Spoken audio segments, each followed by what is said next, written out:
es el país como inversionista extranjero que más ha marcado la agenda noticiosa de los últimos meses, con distintas inversiones en infraestructura local, además de que antes también había empezado a entrar con inversiones en empresas importantes de distintos rubros en nuestro país. Bueno, este es el último webinar del ciclo COVID-19, Economía, Empleo y Periodismo, que organizamos AIPEF junto a Sura Asset Management Chile para conversar sobre estos temas y también cómo han sido impactados por la pandemia, que de más está decir que es el tema desde hace un año y que lo seguirá siendo durante el 2021 en todo el mundo. Queremos agradecer la presencia de nuestros colegas, periodistas de distintos medios de comunicación, empresas, también gremios, que están atentos a lo que tienen que decir nuestros panelistas. Y les quiero decir que AIPEF, su misión es esa: ayudar en la formación, capacitación y que todos los periodistas de esta área sean mejores profesionales. Bueno, vamos a saludar a quienes van a exponer en esta jornada. Primero, quiero saludar al consultor en temas de economía internacional. Lo podemos recordar cuando estuvo ayudando en la campaña de un ex candidato presidencial, Alejandro Guillén. Me refiero a Osvaldo Rosales. Lo saludo ahí a Osvaldo. Quiero también saludar al encargado de promoción de inversiones en la industria de servicios globales y economía digital de Invest Chile, que es la agencia gubernamental para atraer inversión extranjera. Me refiero a Salvatore Di Giovanni. Salvatore, buenos días. Ahí está saludando.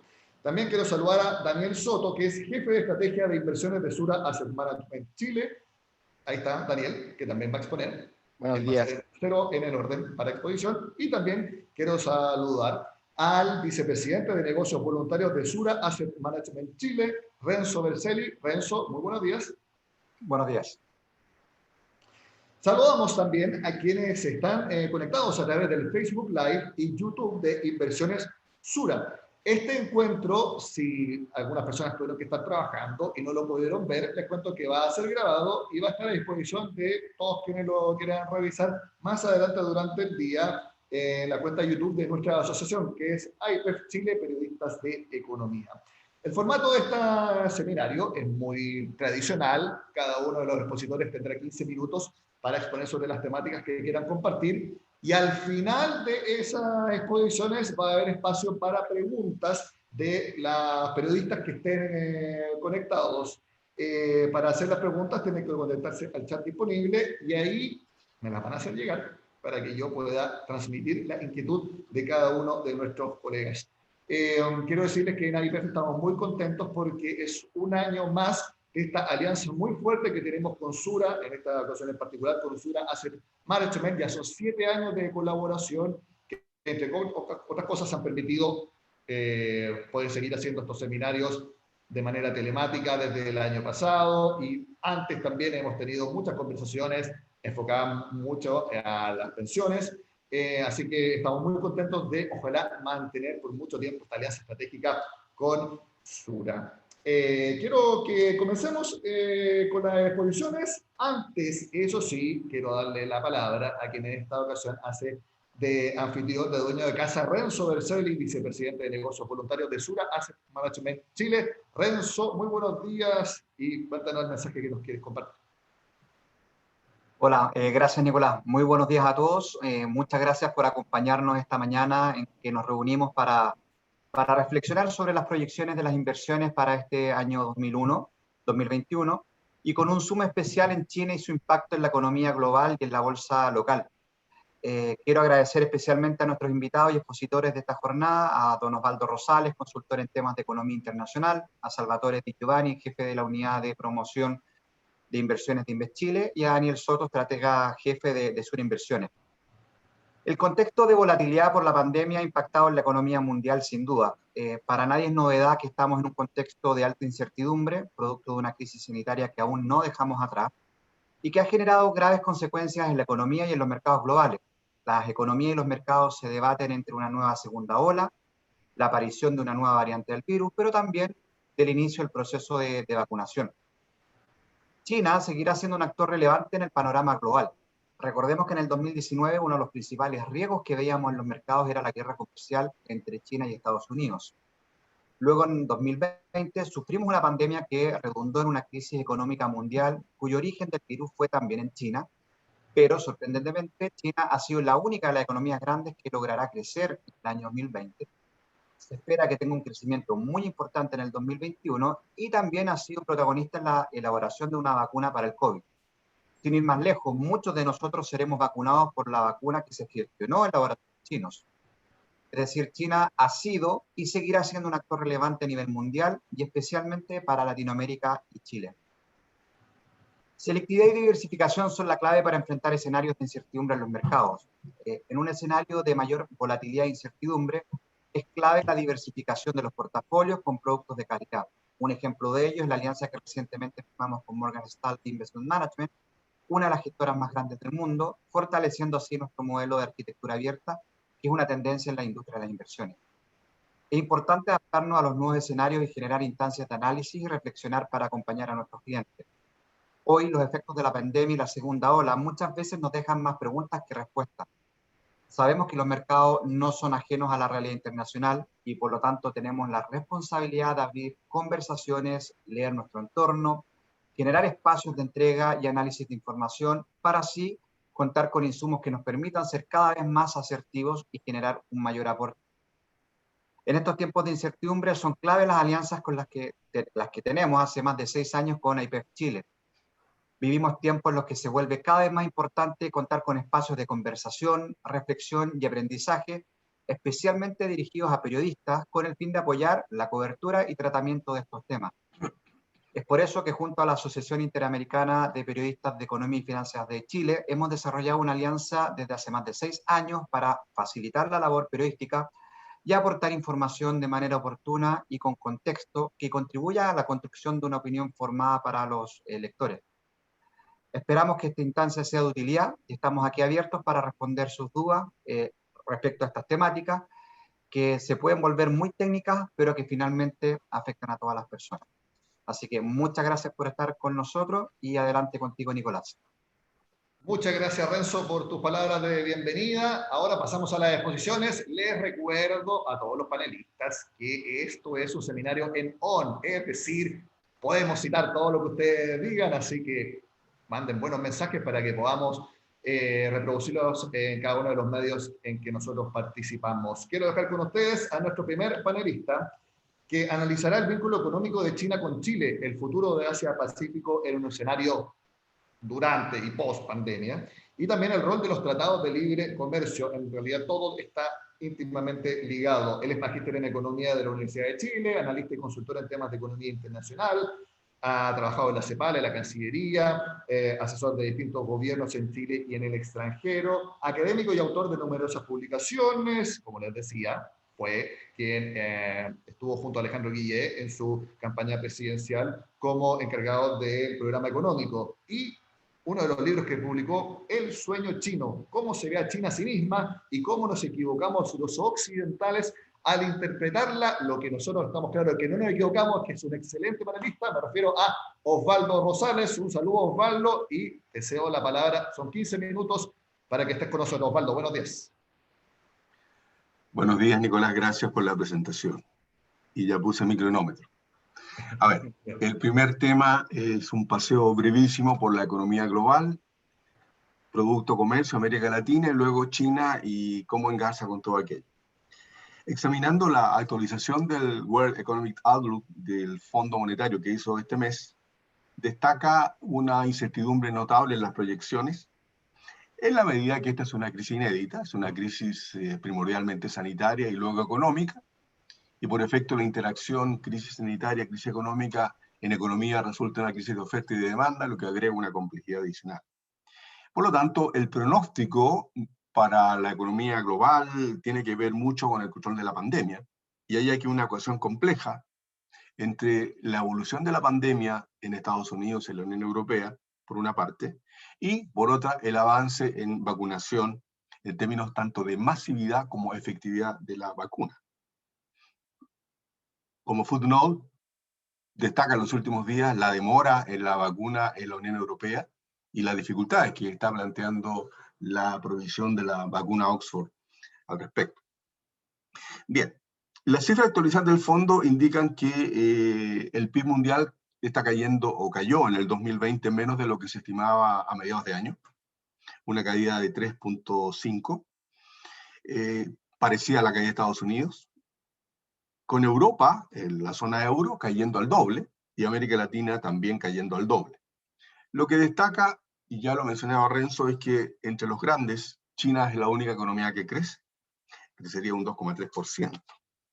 Pero lo importante es además la expansión para el año 2021. O dicho de otra forma, vale la pena destacar que tanto el mundo, como la zona euro, como Japón y América Latina, retomarían el PIB de 2019 recién el año 2022. La contraparte de esto es exactamente el caso chino. El PIB norteamericano del año 2022 sería 4% superior al de 2019. Y mientras tanto, el PIB de China del 2022 sería 17% superior al del año 2019. Esto creo que obliga a actualizar algunos pronósticos. Ya sabemos que el PIB chino medido en poder de paridad de compra es superior al norteamericano desde hace más de una década, pero medido en dólares corrientes todavía el PIB norteamericano sigue siendo superior al chino, y las proyecciones hablaban de que esto podría cambiar por ahí por el año 2033-2034. Yo creo que esto se va a adelantar y creo que el PIB chino medido en dólares constantes superará al norteamericano probablemente en el año 2030. Segundo rasgo que vale la pena destacar es que el comercio internacional mostró mayor resiliencia de lo que inicialmente proyectó la OMC. Ustedes recuerdan, la OMC habló por ahí por abril de una caída del comercio que podía estar entre 13% y 32% dependiendo de la magnitud de la pandemia. El cálculo actualizado del fondo habla de una caída del comercio de 9,6, 10%, con una importante recuperación en el segundo semestre, que veremos tiene mucho que ver también con el factor chino. El último dato que vale la pena no perder de vista es que esta crisis está generando un retroceso de 10 años en materia de pobreza. Y según el fondo, 90 millones de personas estarían en riesgo de caer en pobreza extrema en el bienio 2020-2021. En lo que hace a América Latina, ya sabemos que el PIB de la región caerá en torno a 7%. Y lo dramático de esto es que la región, en el lapso 2012, en general, en los 20 años, del 2020, perdón, del 2000 al 2020, es la zona en desarrollo que menos creció. En segundo lugar, si uno mira los rankings de competitividad, hay solo 2 economías latinoamericanas entre las 50 primeras, Chile y Costa Rica, y ubicado en el lugar 43 Chile y 45, 46 Costa Rica. En el de innovación hay solo una economía entre las 50 primeras, Chile, puesto número 45, 46. Y cuando uno toma el perfil distributivo, entre las 50 economías con peor Gini distributivo, en distribución de ingresos, hay 18 latinoamericanos. Por lo tanto, a ese mal precedente, a ese pésimo currículum, se agrega, ¿no es cierto?, el shock de la pandemia, que hará que vivamos un periodo bastante complejo, 2021 y probablemente hasta 2022. Efecto China. Llama la atención primero la sorprendente recuperación.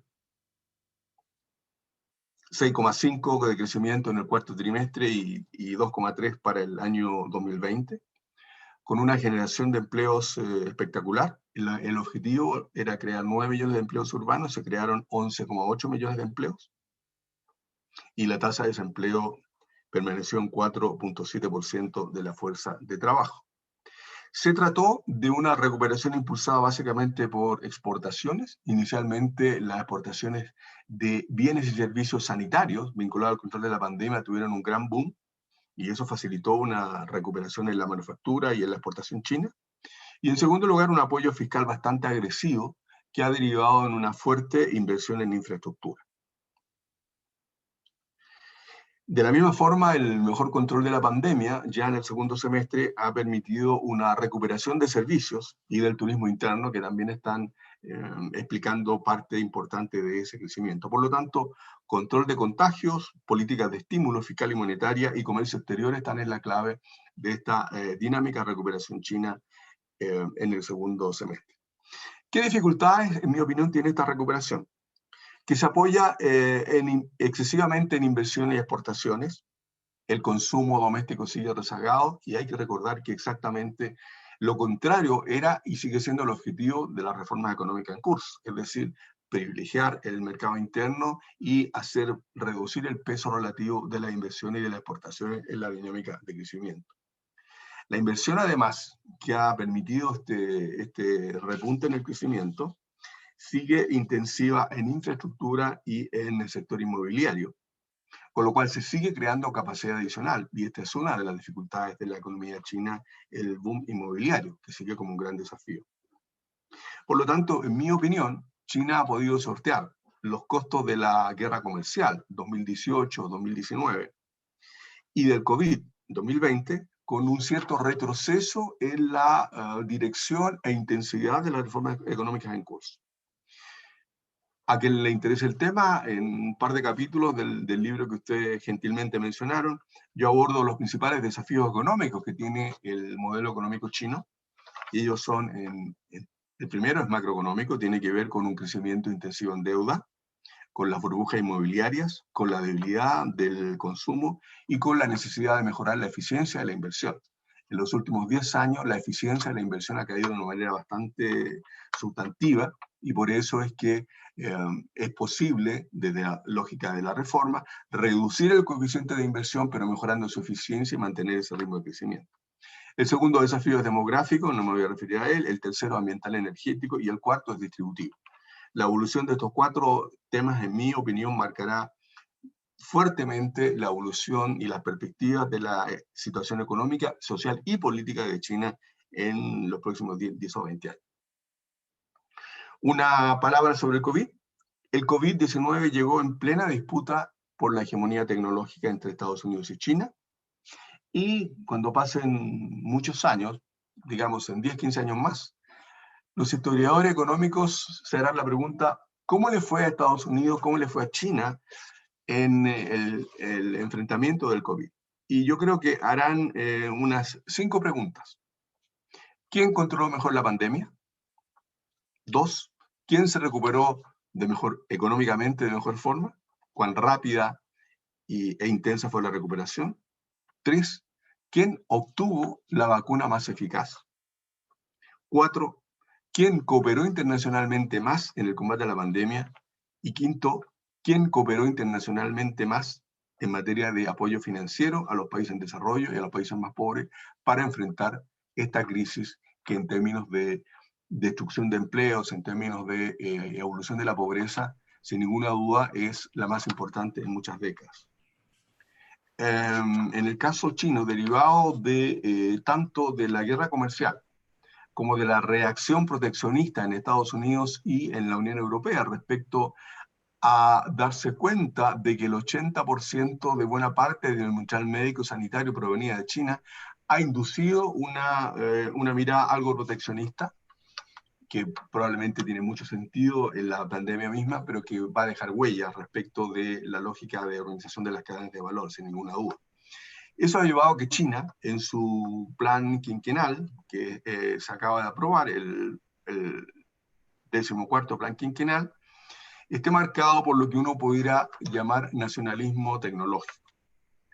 Y busca privilegiar la autonomía en sectores tecnológicos claves, de manera de autoabastecerse y llevando a anticipar fases de inversión e innovación en esas tecnologías críticas. En lo que hace a inversión y comercio en la región, sabemos que China ya es el primer socio comercial de Brasil, de Argentina, de Chile, de Perú, de Uruguay, y es el segundo del resto de la mayoría de los países de la región. Y sabemos también que en promedio, alrededor de un 80-85% del total de la exportación de productos latinoamericanos a China está explicado por 5 o 6 productos básicos, recursos naturales. El principal déficit de comercio de la región con China es explicado por México y luego por Centroamérica. Todos los países tienen déficit comercial con China, salvo Chile, Venezuela y Brasil. Y por lo tanto ahí hay un tema de mediano plazo que hay que revisar. En materia de inversión, la inversión china ha venido creciendo, pero sigue siendo muy reducida vis a vis el nivel de comercio. Sigue concentrada aún en recursos naturales y empieza recientemente a evolucionar hacia actividades de infraestructura y algunos otros ámbitos como agricultura, pero todavía en un plano muy marginal. Y empieza a darse, o se dio hasta el 2020, vamos a ver qué pasa con Biden, un efecto muy relevante en términos de la economía política, de las inversiones chinas en América Latina en particular. El viaje de Pompeo y su amenaza a los sheriff, tanto en Buenos Aires como en Santiago, planteó la necesidad desde la óptica de la Casa Blanca de ese entonces de mirar con mucho cuidado las inversiones chinas en tecnologías, también en infraestructura, y probablemente la decisión que tomó Chile respecto del cable submarino tiene algo que ver con eso. Se había firmado un memorándum de entendimiento con China, se hicieron estudios prefactibilidad, de factibilidad, y finalmente la decisión fue llegar al Asia a través de un mecanismo indirecto, tipo taxista, ¿no es cierto? Llegar por Australia a través de Japón y de ahí de Japón al sudeste asiático. Raro. Dado que me estoy acercando a los 15 minutos, digo que acá el tema clave para los países de América Latina, para Chile en particular, en mi opinión es no caer en alineamiento activo en esta disputa tecnológica que con Trump o sin Trump va a durar varias décadas. Lo que deben hacer los países de la región es, al contrario, propender a un no alineamiento activo, evitando la politización del comercio y de las inversiones. No podemos sustraernos de la posibilidad de acceder a la red 5G a la brevedad, y sabemos que Huawei lleva la delantera en eso, una delantera tecnológica de alrededor de 2 años, porque eso significaría modernizar el Estado, modernizar la gestión pública, la salud, la educación, la competitividad de las empresas, etcétera, etcétera. Y por último, en materia de inversiones, cada inversión extranjera, independiente de donde provenga, tiene que ser evaluada en su propio mérito y tiene que cumplir con las normativas ambientales, laborales y de todo tipo, de manera que se ajuste a las necesidades del país. No tiene sentido a priori cuestionar la procedencia de las inversiones por razones ideológicas. Y siendo 14 minutos con 20, llego hasta aquí, Nicolás. Gracias. Muchas gracias, Osvaldo Rosales. Excelente timing para también respetar el tiempo de los otros panelistas. Ahora quiero presentar al jefe subrogante de promoción de inversiones de Invest Chile, Salvatore Di Giovanni. Muchas gracias, Salvatore, por estar con nosotros. Te cedo la palabra. Hola, Nicolás. Voy a compartir pantalla. Me han cambiado el cargo 3 veces. Está increíble. Oye, un segundo. Comparto pantalla. Movilidad laboral se llama eso. Vamos a tener a los tiempos. Bueno, primero quiero partir agradeciendo a Sura Inversiones y a la Asociación Interamericana de Periodistas de Economía por esta invitación, Economía y Finanzas, y obviamente aprovecho de saludar a Osvaldo, a quien conocemos y con quien Investir también hemos trabajado en algún momento. Bueno, para los que no conozcan, Investil es la agencia que promueve la inversión extranjera en Chile. Somos un organismo del Estado independiente, que le reportamos a un comité de ministros que incluye a los ministros económicos, está energía, minería, infraestructura, etcétera, agricultura, y también está presidido por el ministro de Economía, y nos compete el implementar la Estrategia Nacional de Fomento de la Inversión Extranjera. Dicho eso, mi presentación la quiero abordar con algunas cosas que van de lo general al caso particular de Chile. Lo primero, la salida masiva de capitales desde China al mundo viene apalancada en dos grandes pilares. primero la política Going Global, que parte en los 90, pero que se fortalece en el 2004, donde se favorece la expansión internacional de las empresas del país y donde se ve la explosión de la inversión extranjera, de los flujos de salida de inversión extranjera chino. Y lo otro es el exceso de la capacidad productiva en el mercado doméstico, que durante la crisis financiera del 2008-2009, China incentivó a sus empresas locales a invertir fuerte, independiente de que eso fuera desacoplado de la demanda. Pero ese exceso de capacidad también empujó a que las empresas se atrevieran a salir y que se atrevieran a explorar el mundo. Dicho eso, hoy día China es uno de los principales inversionistas extranjeros en el mundo y Chile no está exento de lo que está pasando a nivel global. Solamente para aterrizarlo al mercado local, China es el principal socio comercial de Chile. Tenemos un flujo comercial que casi llega, o son 39.000 millones de dólares el año 2019, donde el stock de inversión extranjera todavía aparece como muy bajo, 1.407 millones de dólares como stock de inversión extranjera, a pesar de que sabemos que hay movimientos mucho más grandes, pero que se tercerizan por varios países, y eso no ocurre solo con China, ocurre con muchos países. Por eso que Holanda también es uno de los principales inversionistas extranjeros en Chile. No es porque las empresas holandesas sean las que están invirtiendo en Chile. Y esto tiene que ver con las normas de contabilidad que tiene el Fondo Monetario Internacional y la UNCTAD.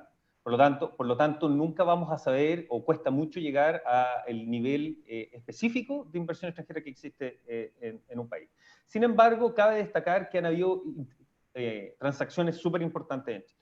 Obviamente, la adquisición de parte de Transelec por Southern Power Grid por 1.300 millones de dólares, Tianqi por 4.000 millones de dólares, una participación en Sokimich, lo que acaba de ocurrir con State Grid, con la adquisición de Chilquinta por 2.300 millones de dólares, y así vamos sumando. Efectivamente, las inversiones chinas en Chile han cambiado en los últimos 10 años.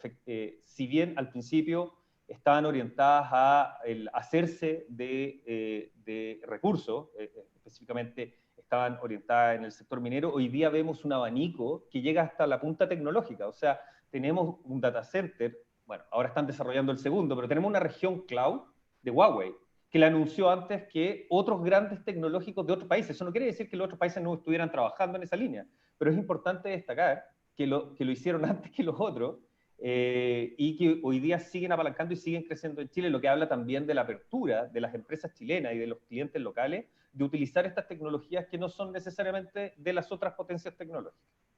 Esta evolución en las inversiones nosotros también la vemos en nuestra cartera InvestChile, y aquí cabe destacar que la cartera InvestChile no incluye todas las inversiones de Chile, todas las inversiones extranjeras que pasan por Chile, sino que más bien la que de alguna manera, de manera proactiva, InvestChile gestiona. Y en este contexto, nosotros el año pasado teníamos una cartera de cerca de 22.000 millones de dólares con un poquito menos de 500 proyectos en distintas etapas.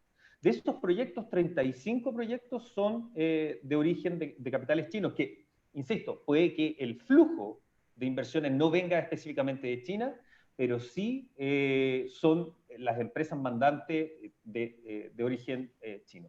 Y con inversiones que llegan a los 3.900 millones de dólares y que tienen una fase bastante avanzada de materialización. Y a esto nosotros no le estamos sumando todavía los 3.000 millones de dólares de la posible adquisición de CGE. Ahora, obviamente, tal como lo comentó Osvaldo, el abanico va cambiando, el abanico y el portafolio de inversiones, ya hemos visto una modificación con migrar ya no solamente en industrias básicas, en particular en minería, a llegar al sector energético, donde están presentes los 3 segmentos. O sea, hoy día tenemos empresas chinas relevantes en los 3 segmentos con proyectos grandes. Tenemos a China Three Gorges en el sector generación con 2 proyectos. Tenemos a SPIC en generación. Tenemos a Southern Power Grid en transmisión, y ahora tenemos lo más reciente y lo más caliente, obviamente, es la adquisición de Chilquinta y la adquisición de CGE en el segmento de distribución. Asimismo, desde el 2018, cuando Check se ganó la primera concesión por parte de una empresa china de un embalse por 173 millones de dólares, eso ha seguido evolucionando y va a seguir evolucionando, y nosotros creemos que las empresas chinas van a seguir apostando por infraestructura, donde ya el acceso al recurso no es, sino que es el acceso al mercado. Cuando uno mira los drivers de inversión van cambiando. O sea, tienes primero el acceso a recursos, que pueden ser recursos estratégicos o recursos generales, como después vas cambiando al acceso al mercado, y en este caso, cuando vemos infraestructura, cuando vemos energía, es acceso al mercado local, y lo que estamos viendo ahora es cómo las empresas chinas también están utilizando Chile como plataforma. Y ese es el caso específico de los data centers de Huawei, que en el fondo lo que hacen es usar las eficiencias del país para poder exportar servicios, porque esos data centers no solamente atienden Chile, sino que atienden la región, y eso habla de la eficiencia que tiene Chile dado por su capacidad de conexión eléctrica y acceso a energías verdes, la interconexión que tiene Chile con los países vecinos y obviamente internacional en términos de fibra óptica, entre otras cosas que hablan de esta capacidad. Nosotros vemos una evolución importante también en el sector alimentario. Todos sabemos que han habido algunas adquisiciones de viña, etcétera. Sin embargo, en términos de flujo siempre van a ser menores, porque el término de las inversiones, cómo está estructurado el negocio, obviamente en activos fijos no son tan costosos como son el sector de infraestructura y el sector de energía, que por lejos van a seguir dominando solamente por la estructura económica del sector, en términos de monto de inversión, no en términos de número de proyectos. ¿Qué esperar para los próximos años? ¿Qué es lo que nosotros vemos en Invest Chile? Es importante destacar que nosotros tenemos una estrategia proactiva con China, la tenemos implementada desde el 2012 en adelante, cuando esto era el Comité de Inversiones Extranjeras, y que se ha ido profesionalizando y se ha ido profundizando en los lazos, tanto en los lazos, digamos, desde el punto de vista estatal y diplomático, como también en los lazos culturales y en entender cómo operan los negocios allá. De hecho, sin decir más, nuestro China Desk y la persona que está encargada de esto es china, habla chino y se manejan todos los sectores.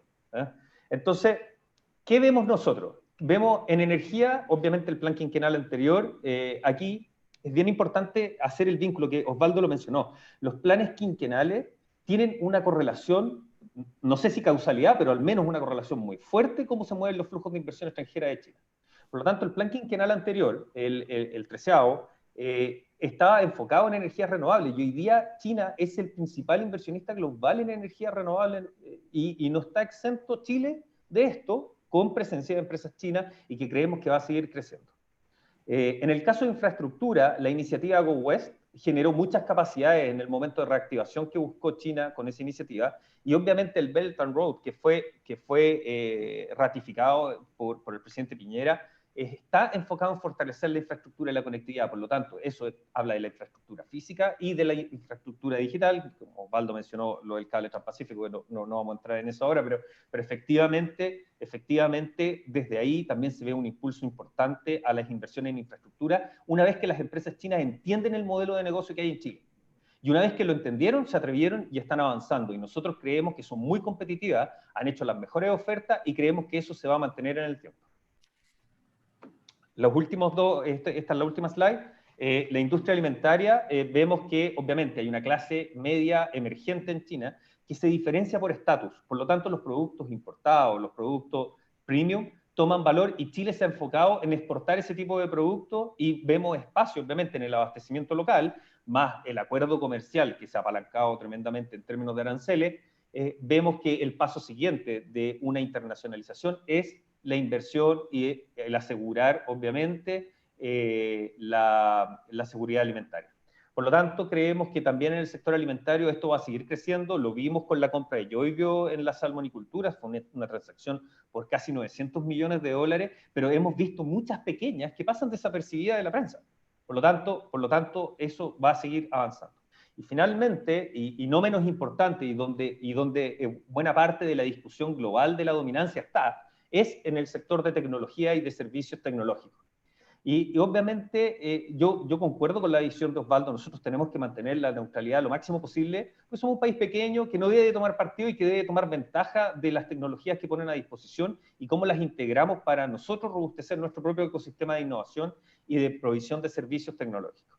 Dicho eso, el plan quinquenal que mencionó efectivamente mi anterior panelista recoge la innovación y la digitalización de la economía migra hacia una estrategia de carácter cualitativo, y lo que esperamos en ese plan quinquenal es que efectivamente esto repercuta también en cómo las empresas chinas están mirando el mundo. Y eso significa que esperamos más llegada de empresas chinas donde son líderes en tecnologías de última generación.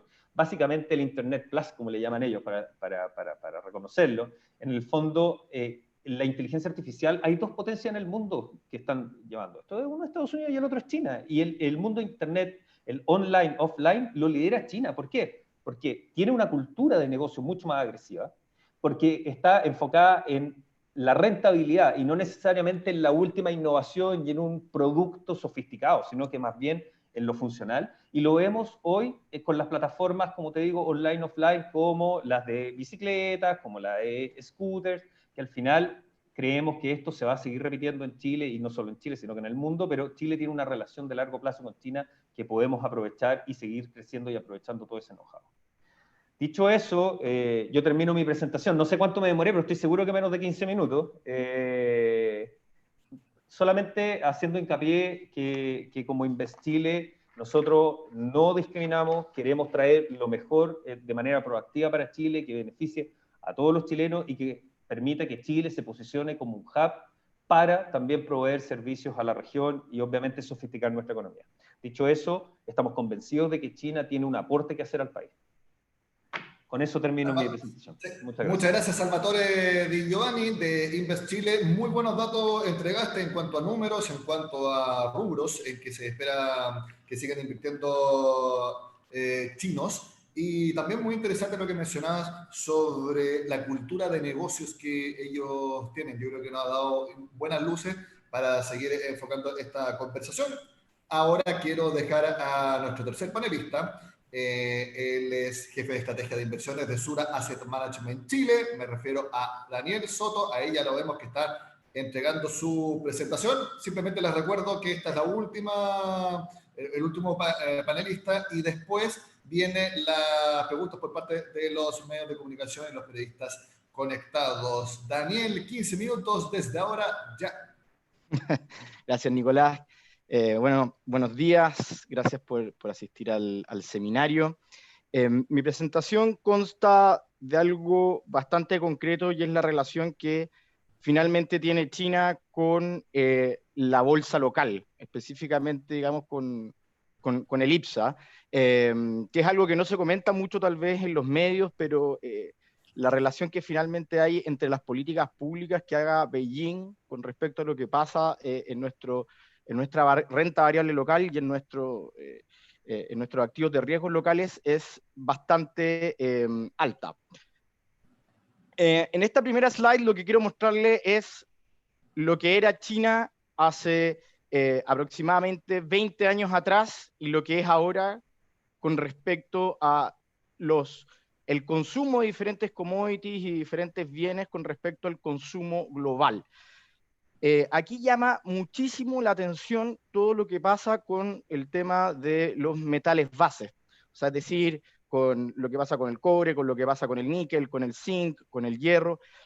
Si podemos ver, hace 20 años atrás, perdón, el consumo de acero de China era de aproximadamente el 22,6% del mundo, actualmente es el 47,5% del mundo.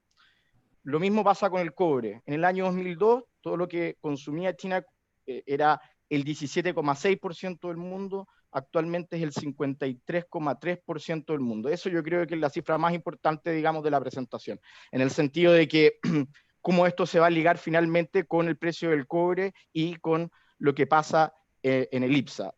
China en este momento está comprando más de la mitad del cobre en el mundo. También lo está haciendo con el aluminio, también lo está haciendo con el níquel, con el hierro es algo bastante impresionante, es responsable del 64,3% de las importaciones globales.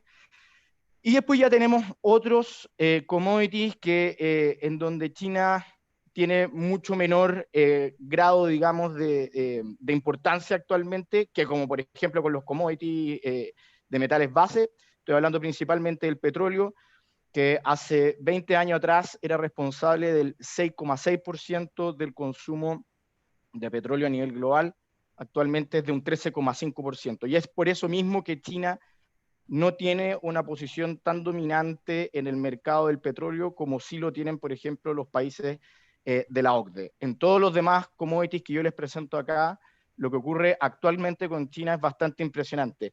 Y esto debería seguir tendiendo o debería seguir manteniéndose con estas cifras. Recordemos que China es un país que, si bien en términos de su PIB, en términos agregados, como estaba hablando el primer expositor, estaría ya sobrepasando a Estados Unidos durante esta década.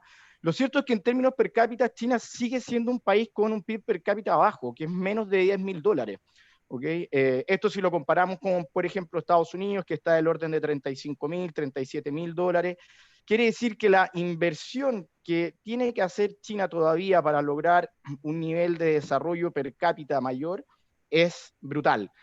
Y ahí está también lo que estaba diciendo Salvatore con respecto a el tema de las inversiones con el plan One Belt, One Road, que es este plan de inversiones que reúne a más de 70 países y que tiene, digamos, un plan de inversión en infraestructura en Asia, África, Medio Oriente, Europa. Y eso finalmente se traduce en, obviamente, seguir consumiendo de manera sostenida y tal vez de manera acelerada mayor cantidad de commodities y tal vez mayor cantidad de otros bienes de aquí en adelante. Entonces, en este gráfico se puede ver claramente la importancia que tiene China en el mundo en lo que a commodities se refiere, pero en particularmente el tema del cobre para nosotros es tremendamente importante.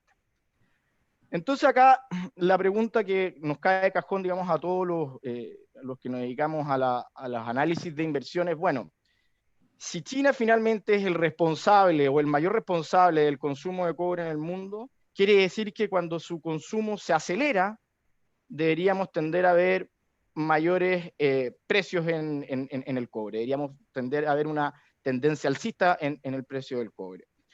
Y para eso casi siempre se nos presenta, digamos, las cifras de crecimiento. Con eso casi siempre uno puede llegar a alguna conclusión de si tal o cual país o tal o cual continente se está acelerando o desacelerando.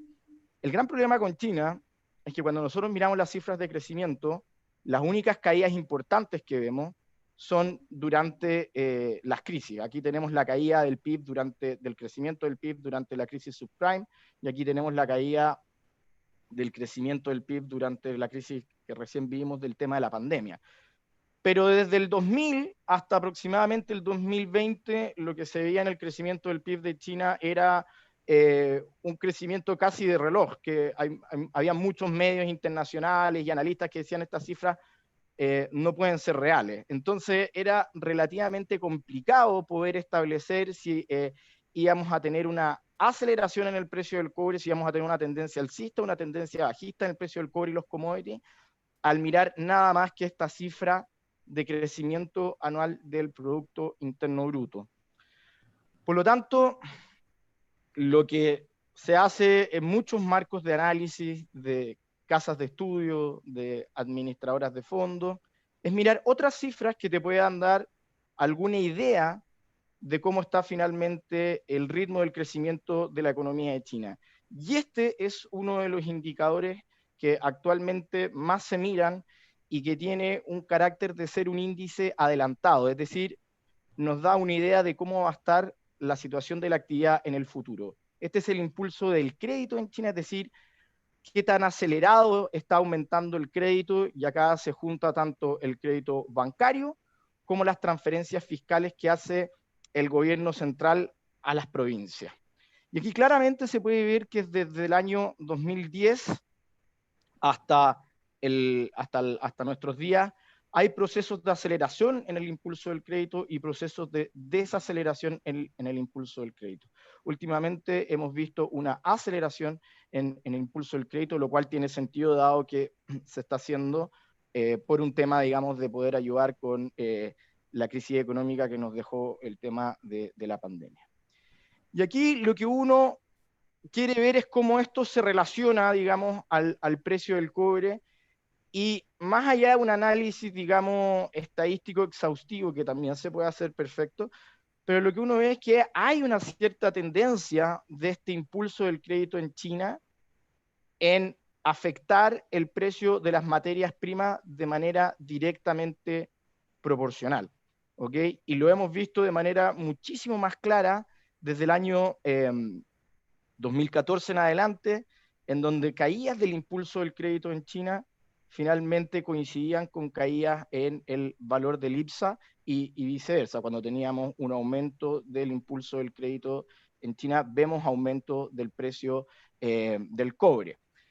¿Qué es lo que ha propiciado finalmente de que tengamos el cobre en estos momentos en $3,6? En gran medida también se debe no solamente a la liquidez impresionante y estímulos fiscales que vemos en Europa y en Estados Unidos, pero por las láminas que les presentaba anteriormente, la causalidad te dice que este impulso del crédito que estamos viendo, esta expansión del impulso del crédito en China que hemos visto últimamente, estaría explicando esta mayor subida del cobre. ¿Y qué tiene finalmente que ver esto con el IPSA?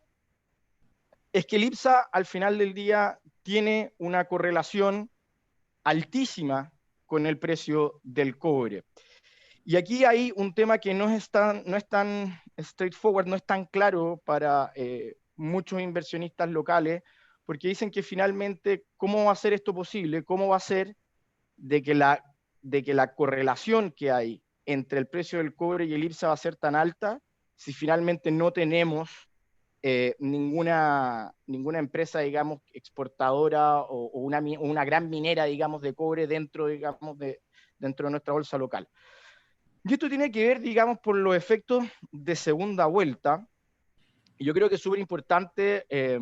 A mí me tocó estudiar un tiempo un tema de una comuna en Chile que queda en el sur, la comuna de Arauco, en donde gran parte de la economía de esa comuna finalmente funciona en base a la planta de celulosa Arauco, ¿okay?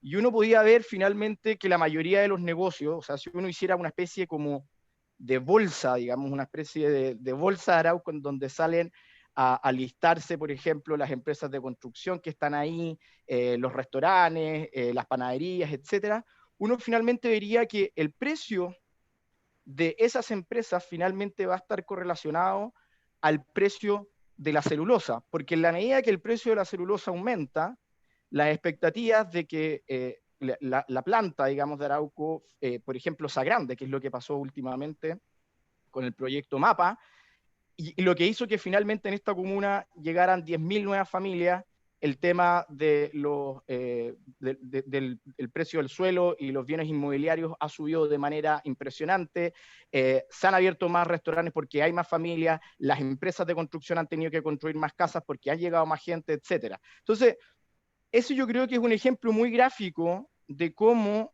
el precio de un commodity finalmente tiene un efecto de segunda vuelta en una economía en particular, en donde uno no ve, digamos, que el precio del commodity está, digamos, en la calle y en el día a día. Acá nosotros tenemos otras empresas que están listadas en bolsa, como Falabella, tenemos retail, tenemos inmobiliario retail, tenemos banca, etcétera, etcétera.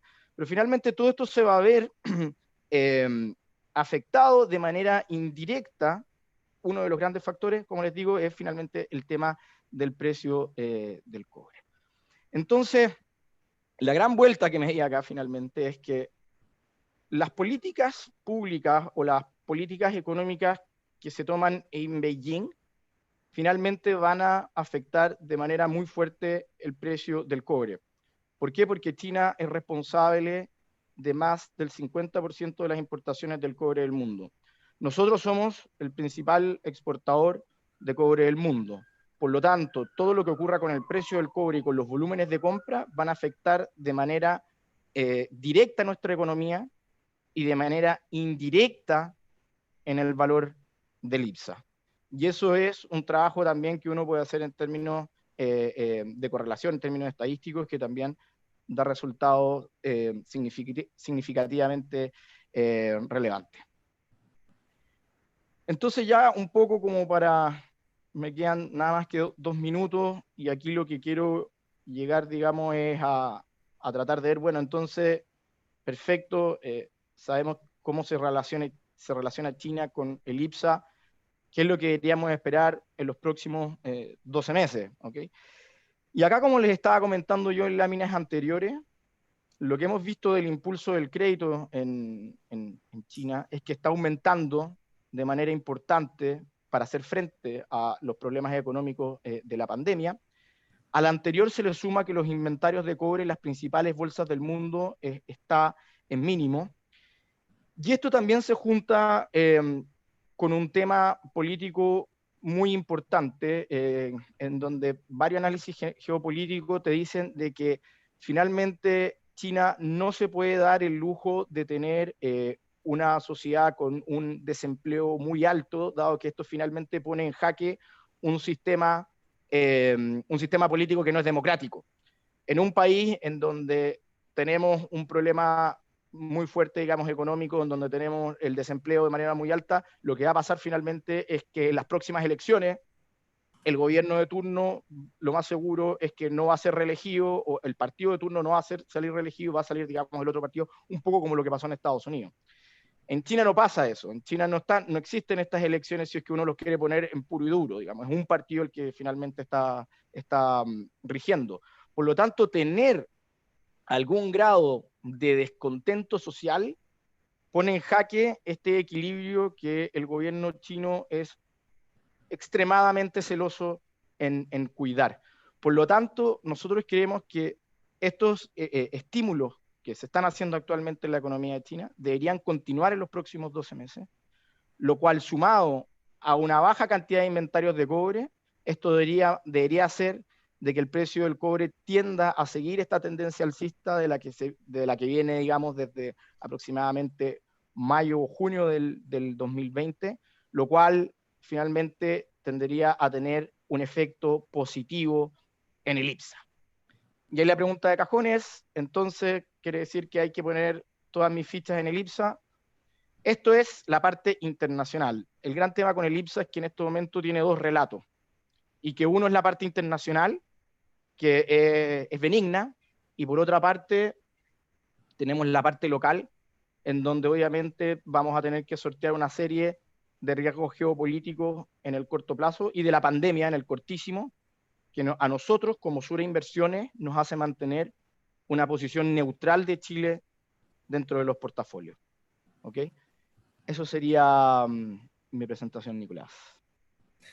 Muchas gracias, Daniel Soto. De esta forma terminamos la parte de las exposiciones, tanto Osvaldo Rosales como Salvatore Di Giovanni y Daniel Soto. Quiero despedir en estos momentos la transmisión desde YouTube. Ha sido excelente, hemos tenido una alta participación para quienes han estado conectados. Le agradecemos porque ha sido muy, muy, muy bueno los distintos argumentos que los tres panelistas han esgrimido. Se los digo, pero fehacientemente, han sido unas excelentes presentaciones para entender el fenómeno de la inversión en China. Ahora vamos a seguir la plataforma de Zoom porque hay muchos periodistas también conectados y que tienen las siguientes preguntas, pero estoy yo moderando, así que me arrogo la prioridad de hacer la primera. Y quiero hacer una pregunta general y que la contesten en el mismo orden que hicieron las exposiciones. Quiero preguntarles, desde su conocimiento, desde su punto de vista, las inversiones de empresas chinas acá, sabemos que de una u otra forma también está el Estado chino detrás, no hay que ser ingenuos al respecto. ¿Tiene que ver más con rentabilidad, como lo hace cualquier inversionista que busca dónde poner su capital en cualquier parte del mundo? ¿O tiene que ver más con influencia geopolítica alrededor del globo? Cedo la palabra primero a Osvaldo Rosales.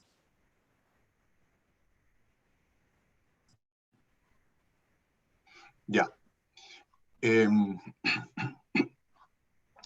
Salvatore recordará que el año 2017, en marzo, me correspondió justamente llevar a cabo una misión contratado por Invest Chile para explorar inversión china, y estuve 2 semanas ahí en Beijing recorriendo muchas empresas.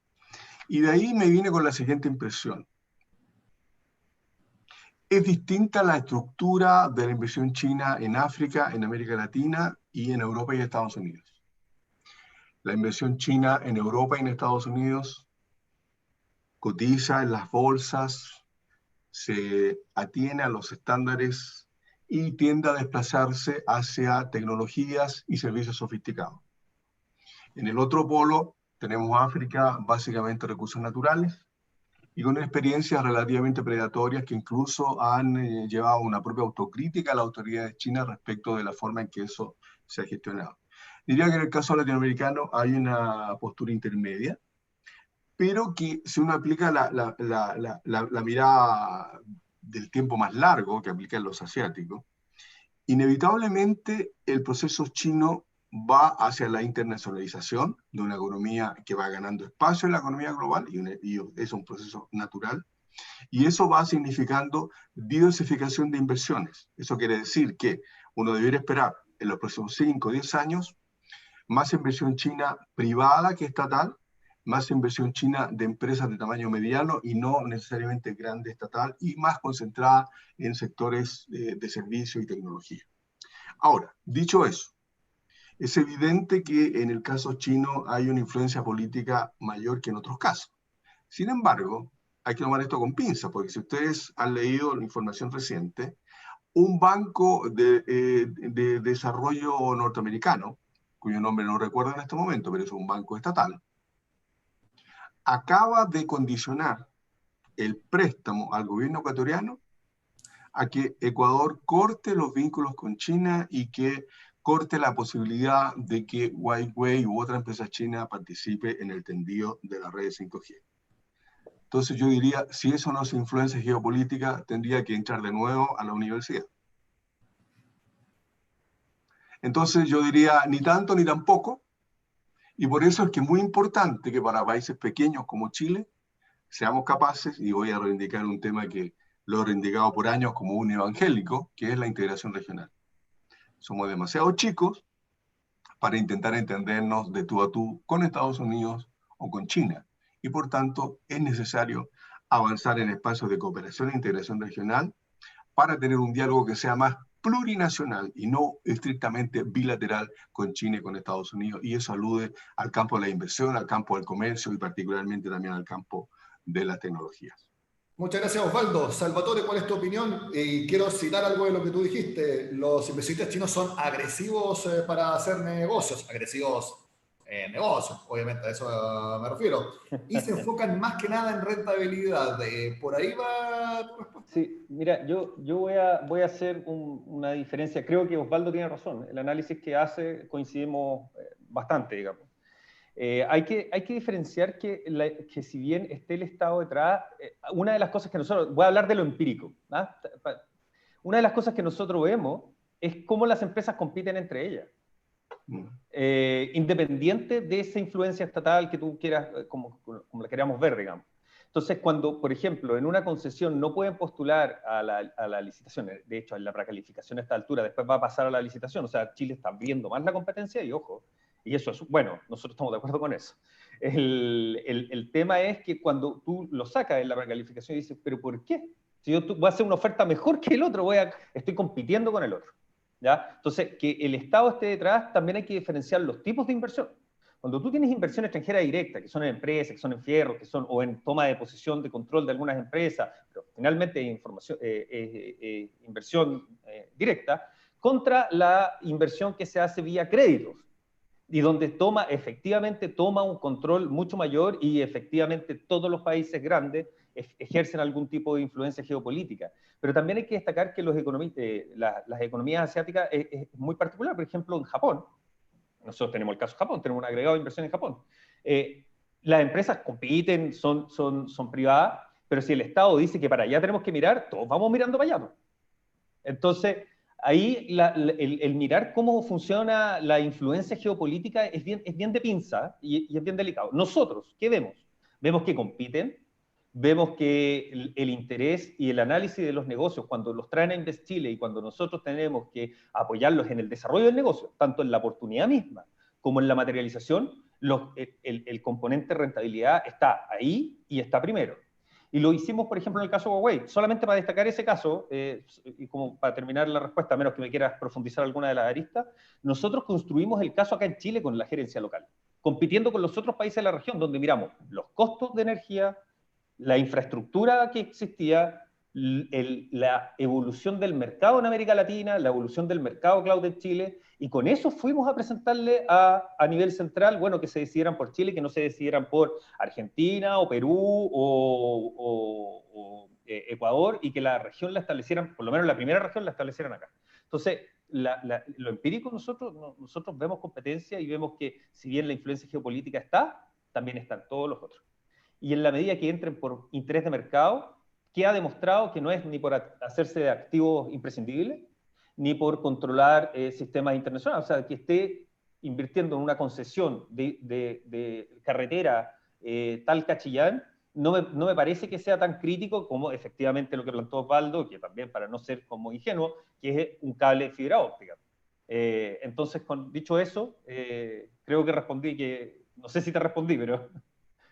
No, está muy bien la respuesta, Salvatore. Daniel, ¿qué opinas tú desde el punto de vista financiero?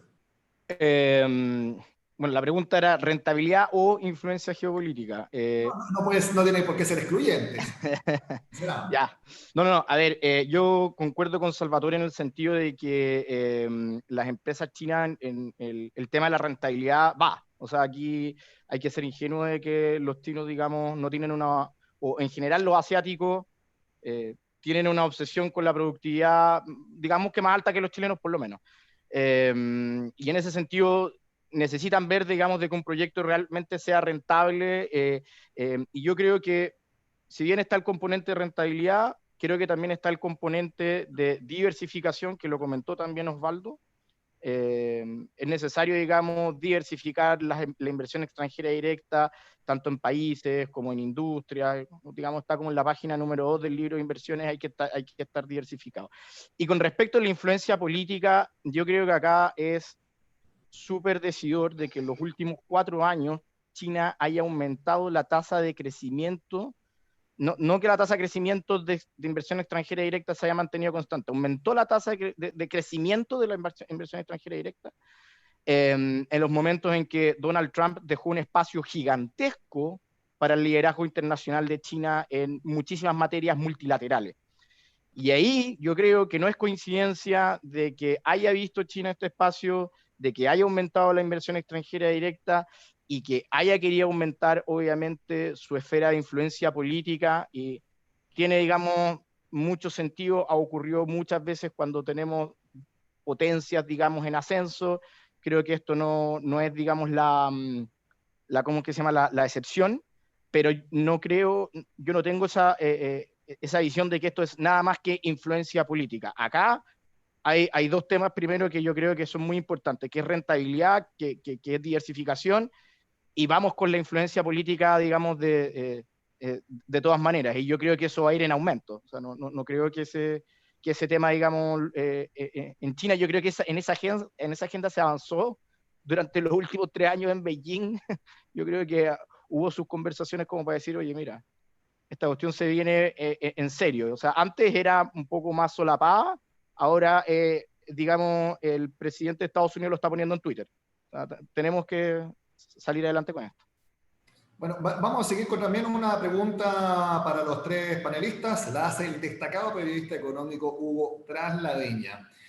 Al parecer, la guerra comercial de Estados Unidos con China viene a la baja luego de asumir Joe Biden. Al menos Biden ha dicho que no va a hacer cambios por ahora a lo que ya habían acordado Donald Trump con Xi Jinping, esta fase 1 del acuerdo que se había al menos pactado. ¿Qué creen ustedes que puede significar esto para Chile? ¿Puede, por ejemplo, influir en las inversiones que ustedes mismos han analizado, o también el precio del cobre, que lo analizó fuertemente Daniel Soto? Daniel, si quieres partimos contigo. O sea, a ver, aquí ya es un tema netamente geopolítico. Yo creo que acá el tema de las relaciones entre China y Estados Unidos y esta, digamos, disputa, diálogo comercial, político, económico que vimos de manera súper explícita durante el gobierno de Donald Trump, yo creo que el fondo debiera continuar en gran medida.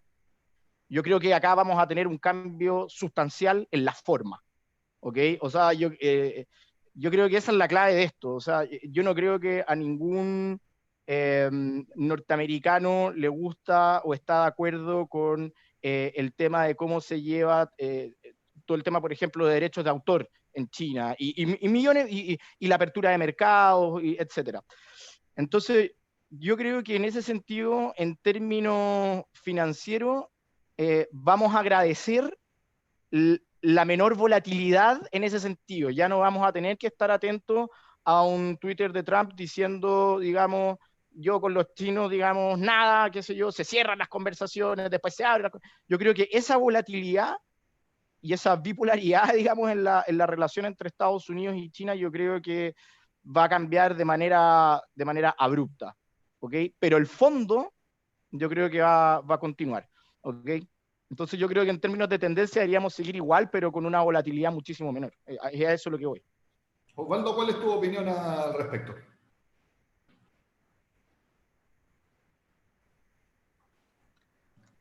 A ver,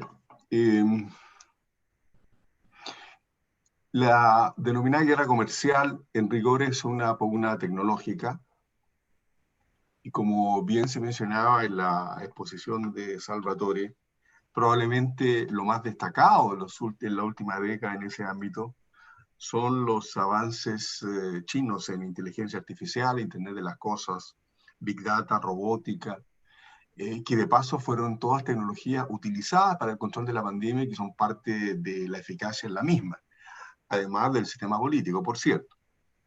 Y por tanto, acá la cuestión clave es, más allá de si está el loco Trump o Biden en la Casa Blanca, si es que Estados Unidos, o más bien dicho, cuál va a ser la reacción de Estados Unidos frente a ese rezago tecnológico en el margen de la nueva tecnología.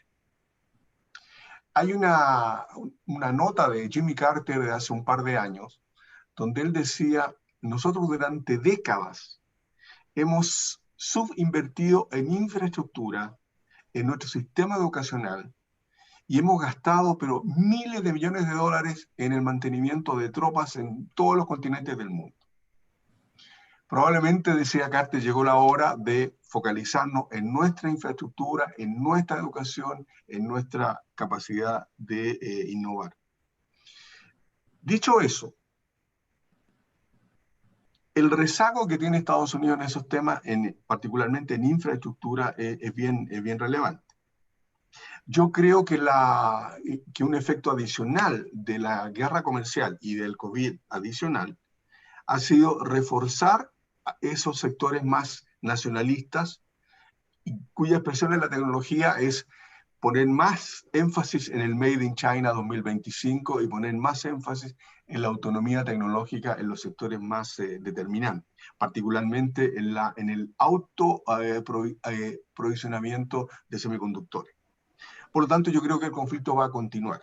Ahora, la forma en que continúe es clave.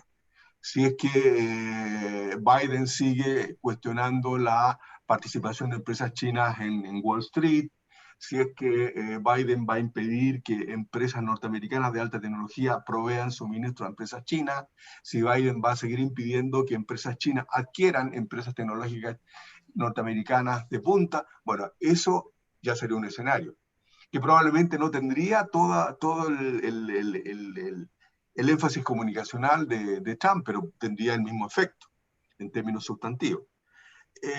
Yo creo, mi opinión es que Biden va a apostar más por una especie de cerco multilateral contra China, pero eso supone también algunos desafíos importantes para Estados Unidos, porque Estados Unidos tiene que reconsiderar su postura frente a la Organización Mundial de Comercio. Estados Unidos viene bloqueándola sistemáticamente, ha bloqueado la formación del órgano de apelación, que es la especie de Corte Suprema de la OMC, y Estados Unidos, si quiere un vínculo más estrecho con la Unión Europea, debería sentarse a ver cómo vamos a reformular, modernizar la OMC para ponerla al día respecto de los temas que está hoy día incapacitada de cubrir. Pero es obvio que una reformulación de la OMC no puede hacerse al margen de China, ni menos contra China. Por lo tanto, eso requiere sentarse China, Estados Unidos, la Unión Europea y todos los demás mirando probablemente, pero ojalá América Latina mirando todos de la mano, todos juntos, y no por la CNN, de manera de buscar alguna fórmula. Porque la otra posibilidad, y lo dice muy bien Martin Wolf, a quien yo sigo muy de cerca en estos temas, Estados Unidos no tiene ninguna capacidad de limitar el avance chino en materia tecnológica. Y cualquier avance o cualquier intento en ese sentido va a estar destinado al fracaso. Así por el estilo. Por lo tanto, ¿qué pasa para la región? Yo voy a tomar la hipótesis más benigna. Biden no va a ser extremadamente conflictivo con China, va a buscar mecanismos multilaterales, va a presionar a China, pero más en el marco de una alianza multilateral. Bueno, y en ese sentido creo que países como Chile deberían tener un mayor espacio de autonomía para definir sus decisiones fundamentalmente en alta tecnología. Yo insisto mucho en el de la red 5G, porque sin redes 5G, ni la inteligencia artificial, ni el Big Data, ni la telemedicina, ni la teleeducación, ni nada de esto tiene sentido. Más aún, uno de los costos de esta pandemia, ya hemos visto, ha sido, ¿no es cierto?, la separación clave entre dos mundos. Hay un 20%, 25% en el mundo que ha podido seguir trabajando, que ha podido seguir manteniendo sus clases porque tiene teleconectividad, y hay un 70, 80% que está marginado. Por tanto, este es un tema central de economía política, de justicia social e incluso, diría yo, de gobernabilidad democrática. Por lo tanto, la posibilidad de contar pronto con una red 5G que sea resiliente, que sea de amplia capilaridad, que sea de acceso universal, es fundamental para cualquier programa democrático y para cualquier programa de construcción de competitividad acorde con los desafíos tecnológicos del siglo XXI. Y si nosotros no somos capaces solos de bregar por esa modalidad, debería ser un tema que los países de la región deberían levantar con mucha mayor fuerza. Y en ese Muchas sentido, y con gracias. esto concluyo, Oh, creo que sí. la coordinación y la gradual aproximación entre la Alianza del Pacífico y Mercosur es fundamental. Muchas gracias, Osvaldo. Salvatore, ¿cómo ven entonces esta nueva relación China-Estados Unidos en el tema de atraer inversiones para Chile? Mira, a ver, yo creo que efectivamente coincido con los dos panelistas, con Daniel y con Osvaldo. Efectivamente, lo que vemos es como que baje la espuma del conflicto, pero el fondo sigue el mismo. Si tú miras lo que está pasando a nivel global, la Unión Europea también está tomando una postura con respecto a las inversiones propias en tecnología. O sea, se dieron cuenta que van 10 años atrasados en la guerra por la inteligencia artificial. Y llamémosle una guerra por la inteligencia artificial porque eso es, vale la pena, quizás vale la pena que el que quiera, que es adepto a la lectura, lea el libro de Kai-Fu Lee. Kai-Fu Lee es un taiwanés que fue director de Google en China, con el fracaso que tuvo Google en China, digamos, que hace un análisis respecto a esto y que no aborda la Unión Europea, porque el libro salió antes. Pero efectivamente, ¿qué vemos nosotros? Si baja la espuma, si se abre el multilateralismo y de alguna manera eso favorece el crecimiento global, eso va a beneficiar a Chile. Ahora, en términos de inversión extranjera, es multifactorial. Y lo que nosotros vemos es que las empresas hoy día tienen, la mayoría de las empresas, no todas por supuesto, pero buena parte de las empresas, que no son tecnológicas en particular, que tuvieron un alza en este periodo, tienen que recuperar el capital. O sea, no están para hacer nuevas inversiones necesariamente. Muchas de ellas tienen que aprender a sobrevivir por un periodo. Por lo tanto, el cómo vamos a monitorear o predecir la inversión extranjera que esté ligada a esas industrias, hay harto que ver. Está, como te digo, las tensiones comerciales que efectivamente van a seguir existiendo, pero con menos parafernalia. Y por otro lado, la recuperación del capital de las empresas, cosa que ellas puedan sobrevivir y de ahí recién es pensar en invertir. Entonces, ¿qué creemos que va a pasar? En particular en Chile, es las que buscan mercado, o sea, que tengan un caso duro de negocio, o las que aprovechen las eficiencias y que tengan caja, que sean empresas que efectivamente sobrevivieron el periodo, esta crisis, y que todavía va a seguir por un año más por lo menos, van a poder también hacer uso y explorar Chile. Pero en general nosotros lo que vemos es el mismo diagnóstico, o sea, la guerra va a seguir, solamente que de alguna forma menos vociferada. Muy bien. Ya nos estamos acercando al final de este seminario. Tengo una última pregunta específica para cada uno de ustedes. La han hecho a través de este Zoom y también una que otra propia. Y quisiera partir, ahora que estaba hablando contigo, Salvatore, la última pregunta ya. Vemos que la Fiscalía Nacional Económica ha dicho que va a revisar todas las inversiones de empresas chinas en nuestro país, en el sector específicamente de infraestructura, luego del anuncio de State Grid de comprar CGE al grupo español Naturgy. Y mucho ha señalado que cómo se hace este due diligence en un país que hay bastantes dificultades, hay dudas respecto a saber las cifras, respecto a saber lo que se informa, etcétera. Entonces quisiera preguntarte, ¿se puede hacer un correcto due diligence de las empresas chinas que invierten en nuestro país para dar tranquilidad a las autoridades, para dar tranquilidad al mercado, para dar tranquilidad también a los accionistas que ven cómo ingresan capitales chinos a las empresas donde invierten sus capitales? Es una excelente pregunta y súper compleja. En realidad, las materias que me preguntas son de la Fiscalía Nacional Económica, así que no me quiero carrilear, digamos. ¿Ah? Pero dicho eso, lo que nosotros vemos, primero, es que efectivamente la Fiscalía Nacional Económica se va a preocupar de que no exista concentración, sin tomar en cuenta el origen del capital. Lo dijo el fiscal nacional económico, lo dijo en la comisión, en la Cámara, que él no quería esa atribución, lo dijo así. Que la Fiscalía no quería esa atribución y a mí me parece que esa atribución no la tiene que tener la Fiscalía. La Fiscalía se va a preocupar de que la operación no se concentre y que efectivamente haya competencia, y me parece que en eso los chilenos podemos confiar en las instituciones que tenemos.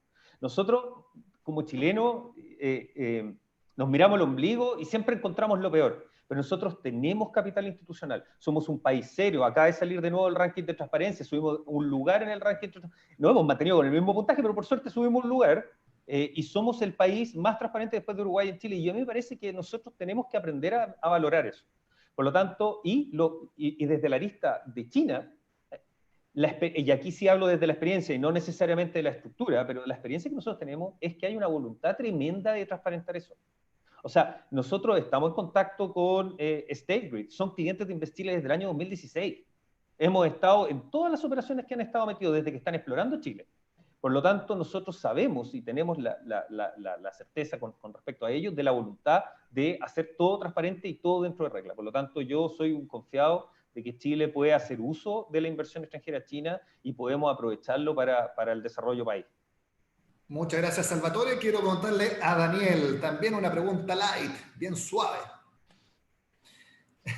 Cuando vemos que entra alguna empresa china ya, cuando entró Tianqi a SQM también fue una operación muy bullada, más de 4.000 millones de dólares, hubo también arista política, pero en general, Daniel, cuando una empresa de capitales chinos entra a invertir a una empresa chilena, per se, aumenta su valor por el solo hecho de que capitales chinos se fijen, entren acá con todo lo que eso involucra, disminuye el valor, es neutro, depende de cada empresa, ¿cómo lo evalúas? Porque me imagino que son preguntas que a ti como analista de inversiones te tienen que hacer.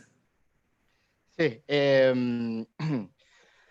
va a depender de una serie de factores. A ver, per se no significa de que si entra una empresa china a la propiedad de una empresa chilena o brasilera o mexicana o en Estados Unidos, eso significa inmediatamente que esa empresa va a tener, por ejemplo, un premio por riesgo más alto, o por lo menos yo no he visto ningún estudio serio en que diga eso. ¿Ok? Ahora, la reacción que vaya a tener esa empresa en el mercado en el momento en que ocurra la transacción va a depender de una serie de cosas, va a depender del rubro en que estemos hablando, con cuánta participación está entrando la empresa china, digamos, al mercado, cuáles serían las, porque estábamos hablando antes de las primeras intenciones, que eran rentabilidad, la segunda intención que era diversificación, y una tercera intención que era también ampliar su esfera de influencia política. Habría que ver, digamos, cuánto de esos tres factores hay, digamos, en la transacción de cada una de ellas. Si nos vamos al caso, por ejemplo, que tú recién planteaste de Sokimich, o sea, Sokimich desde que, digamos, la compró Tianqi, al día de hoy lo que hemos visto es un aumento, digamos, considerable de su precio. No estoy diciendo porque la haya comprado Tianqi, tiene relación a otras cosas, tiene relación a lo que está pasando con el tema de la electromovilidad, de cómo ha subido, digamos, la acción de Tesla, que también es un efecto, digamos, de cómo se espera o cuáles son las expectativas de que haya electromovilidad de aquí en adelante, etcétera. Y uno podría decir, o para hacer un estudio estadístico, digamos, súper acabado, uno debería tener una empresa exactamente igual a Sokimich, pero sin, digamos, una empresa china dentro de su propiedad como para poder establecer si es que hay un premio por riesgo o un castigo, etcétera, y poder decirlo con certeza. Y eso no lo tenemos. Lo que sí tenemos es una empresa como Sokimich, que en estos momentos tiene, si tú la miras, digamos, por los múltiplos de evaluación que tú quieras, precio libro, precio-utilidad forward, precio-venta, precio-utilidad ajustado por el ciclo económico, y se ve que es una acción cara, ¿okay? Se ve que es una acción que en términos de múltiplos, por lo menos, si, dando nada más que, digamos, ese juicio, es una acción en estos momentos que tiene un precio, digamos, alto con respecto a sus fundamentales, ¿ok? Entonces, no se ve necesariamente de que haya, digamos, un castigo del mercado, digamos, a la toma, digamos, de posesión de la propiedad del capital social de una empresa por parte de una empresa china. O sea, no hay estudios concluyentes sobre eso. Muchas gracias, Daniel. Quiero dejar mi última pregunta para Osvaldo Rosales y no voy a seguir ahora, va a ser igual de directa que las últimas que hice. Osvaldo, ¿cómo cree usted que se va a zanjar el tema de la empresa que se escoja para desarrollar el 5G? ¿Usted cree que se va a tomar la decisión de que sea Huawei?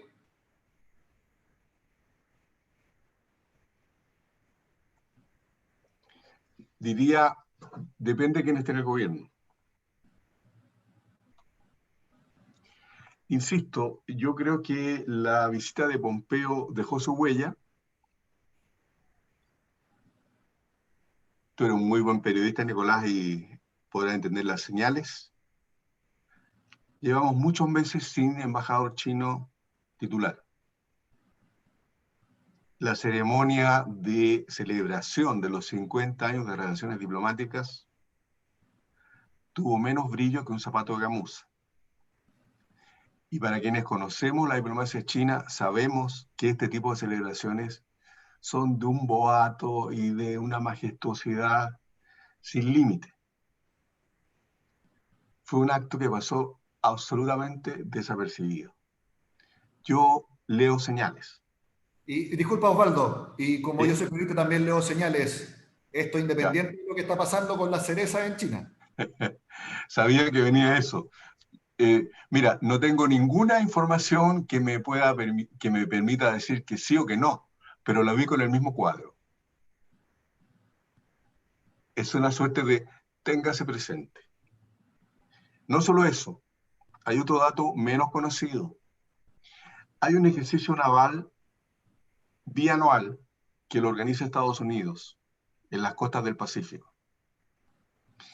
En el último ejercicio, que fue de 2018, China fue cordialmente desinvitada a participar, porque había participado en los dos anteriores. Cuando el comandante en jefe norteamericano a cargo de esa operación explicó por qué no invitaban a China, él tuvo la patudez de decir lo siguiente, y empleó el término patudez por estrictas razones académicas. Cuando yo quiero proteger a las gallinas del lobo, no puedo invitar al lobo al granero. Y lo relevante es que en esa ocasión Estados Unidos le concedió a la Marina chilena el honor de dirigir ese operativo. Entonces, cuando Chile elige que el cable pase por Australia y luego por Japón, a mí me parece que a cualquier diplomático chino le va a parecer relativamente curioso que Chile, un país que tiene un acuerdo de asociación estratégica, elija para el cable a dos países que son miembros del Quad. El Quad, el cuadrilátero, Estados Unidos, Japón, Australia y Canadá, que lleva a cabo operaciones de seguridad y operaciones aéreas y militares en esa zona. Entonces yo creo que es un tema que hay que considerar con una mirada mucho más de largo plazo, con mucha calma y con mucho talento diplomático. Y yo tengo la impresión que eso está faltando en Cancillería. Osvaldo Rosales, Salvatore Di Giovanni de Invest Chile y Daniel Soto de Sura. Ha sido una excelente conversación, muy buenos sus aportes desde distintos puntos de vista, desde distintas expertise que ustedes tienen. Sin duda ha sido una excelente oportunidad para nosotros los periodistas también para entender mejor el cuadro que estamos observando. Les deseo a todos ustedes una excelente jornada. Muchas gracias. Igual. Gracias. Gracias, hasta luego. Adiós, Y antes de Salvatore. cerrar este Adiós, Daniel. encuentro, aprovecho de contarles que ya están abiertas las matrículas para una nueva versión, el tercero de nuestro diplomado en periodismo económico que desarrollamos en alianza con la Facultad de Comunicaciones de la Universidad Católica y que este año también nuevamente será en formato online. Para los socios AIPEF hay 80% de descuento, pero para ser socio tienen que inscribirse y tienen que pagar solamente 1 UF al año. Es una verdadera ganga, así que háganlo, pasen el dato y nosotros seguimos en marzo con más de estos encuentros. Que tengan un excelente jueves. Nos vemos.